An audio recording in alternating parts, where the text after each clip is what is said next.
आप सभी को दीपावली की हार्दिक शुभकामनाएं।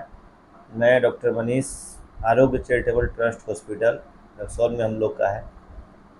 हम लोग इसे स्वास्थ्य के प्रति लोगों को जागरूक करते रहते हैं। इसी संदर्भ में आज दीपावली के शुभ मौके पर दीपावली के विषय में कुछ जानकारी देना चाहेंगे कि दीपावली में जो हम पटाखे को छोड़ते हैं और उससे हम खुशी मनाते हैं, तो खुशी मनाना ठीक है, दीप जलाना ठीक है, लेकिन उस पटाखे के चलते जो पटाखे हम लोग पटकाते हैं या छोड़ते हैं, उससे हमारे शरीर पर क्या क्या प्रभाव होता है, हमारे वायुमंडल पे क्या क्या प्रभाव होता है, हमारे दैनिक जीवन में क्या क्या प्रभाव होता है, हमारे बच्चों को उससे कौन कौन सी बीमारी खतरा है, हमारे वातावरण को कौन कौन सा बीमारी खतरा है, इसके संदर्भ में थोड़ा सा जागरूक करने के लिए हम लोग यह वीडियो बना रहे हैं।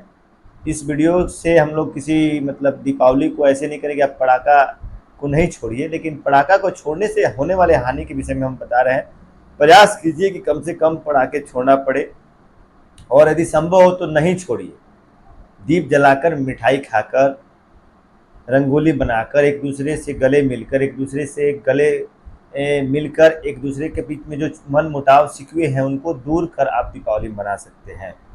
लेकिन जो हम बम पड़ाके का प्रयोग करते हैं, ऐसा प्रतीत होता है कि जितना ज़्यादा हम बम और पड़ाके का उपयोग करेंगे उतना ही हम बहुत तीस मार खा हैं।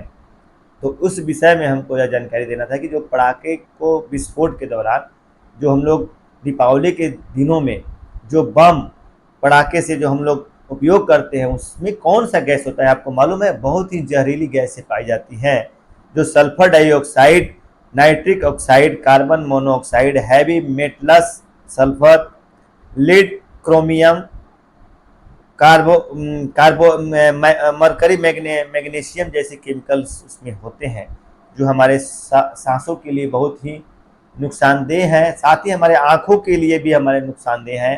ये हमारे आँखों में जलन कर सकता है, हमारे आँखों की रोशनी को ख़त्म कर सकता है यदि इसका बारूद या चिंगारी या केमिकल पड़ गया। सांस के तकलीफ को बढ़ा सकता है। पटाखों से जो आवाज़ निकलती है वह क्यों निकलती है, आपने कभी सोचा है? पटाखों में जो आवाज़ निकलती है वह पोटेशियम नाइट्रेट, एल्युमिनियम पाउडर और सल्फर मिक्सचर के कारण होता है। इस तरह आप देख रहे हैं कि जो भी पटाखे का निर्माण हो रहा है आवाज़ के लिए या फिर लाइट के लिए, उसमें केवल जहरीली गैसों का उपयोग किया जा रहा है। पटाखों में जो केमिकल इस्तेमाल होता है और उस केमिकल और उसमें जो लैंड पाया जाता है, उससे कैंसर जैसी गंभीर बीमारियां होने का खतरा बढ़ जाता है। और भी बहुत सारी जानलेवा बीमारियां, अस्थमा, सांस से संबंधित बीमारियां, दम घुटने की बीमारियां, और इसके धुएं से सांस की समस्या के साथ साथ एनीमिया और कैंसर का खतरा बढ़ जाता है। इसलिए अपने बच्चों को, खास करके छोटे बच्चों को, इस पटाखों से जितने दूर रखिएगा उतना ही आपके बच्चे के स्वास्थ्य के लिए, आपके स्वास्थ्य के लिए तथा वायुमंडल के प्रदूषण को दूर करने के लिए कारगर सिद्ध होगा। आतिशबाजी वाले पटाखों में कॉपर, कैडमियम और हानिकारक केमिकल होते हैं, जो किसी जहर से कम नहीं होता है। बताने की जरूरत नहीं है कि यह जो केमिकल का हम नाम आपको बता रहे हैं वह एक जहर है, बहुत ही खतरनाक जहर है।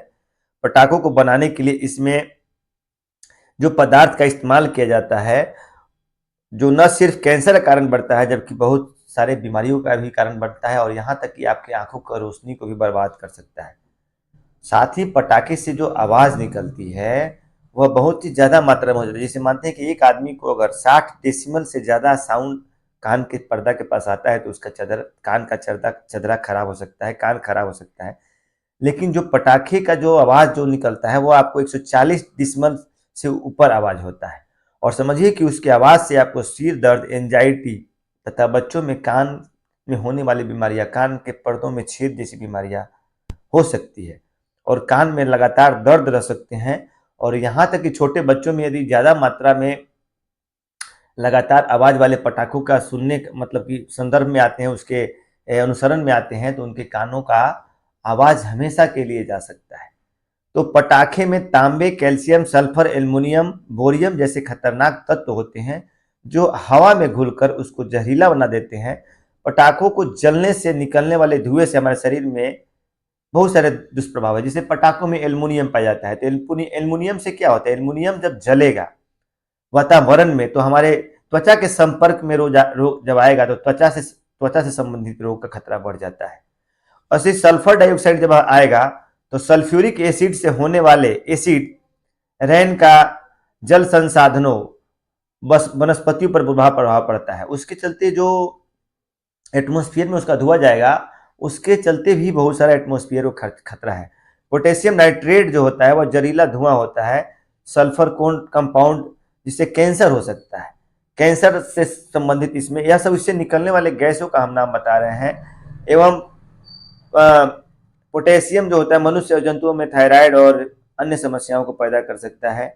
अभी कुछ दिन पहले जो है गाइडलाइन आईसीएमआर द्वारा मतलब कि डाला गया था, जिसमें बताया गया था कि जो एंटीमनी सल्फाइड जो गैस निकलता है पटाखों से, वह जहरीला होता है, इसका धुआं कैंसर का कारण होता है। तो लैंड ऑक्साइड होता है जो जैविक रूप से जमा हो जाता है, और नाइट्रेट क्लोराइड पेट में पल रहे बच्चों के से मतलब जो पेट में बच्चा पल रहा है उसको जेनेटिक बीमारी पैदा कर सकता है, जेनेटिक बीमारी हो सकता है। तो बहुत सारा जहरीला गैस उससे निकलता है, केमिकल निकलता है। इसलिए हम लोग एक साफ सुथरा स्वच्छ दीपावली मनाएं, न कि बीमारी लाने वाला। एक तो पैसा लगाकर हम बीमारी घर पे ला रहे हैं, और उस जो पटाखे के द्वारा जो गैस निकलता है, जो धुआं निकलता है, जो केमिकल निकल रहा है, उससे हमारे बच्चों को, हमारे जान के प्रति भी खतरा है और हमारे वातावरण को भी खतरा है। इसलिए इस दीपावली में हम लोग प्रयास करें कि कम से कम पटाखे या बिना पटाखों की दीपावली मनाएं, दीप जला के दीपावली मनाएं। और अगर पटाखे छोड़ना भी है तो थोड़ा सा दूर खुले मैदान में, सार्वजनिक जगहों पे करें, जहाँ पे छोटे छोटे बच्चे नहीं रहते हों, रिहायशी इलाका नहीं हो। तो आज के इस वीडियो में हम यही कहना चाहेंगे कि दीपावली में जमकर मौज मस्ती कीजिए, जमकर दीपावली मनाइए, सेलिब्रेट कीजिए, लेकिन धुआं रहित, मतलब जहरीली गैस रहित, पटाखों की आवाज़ रहित दीपावली मनाने का प्रयास कीजिए। जय हिंद।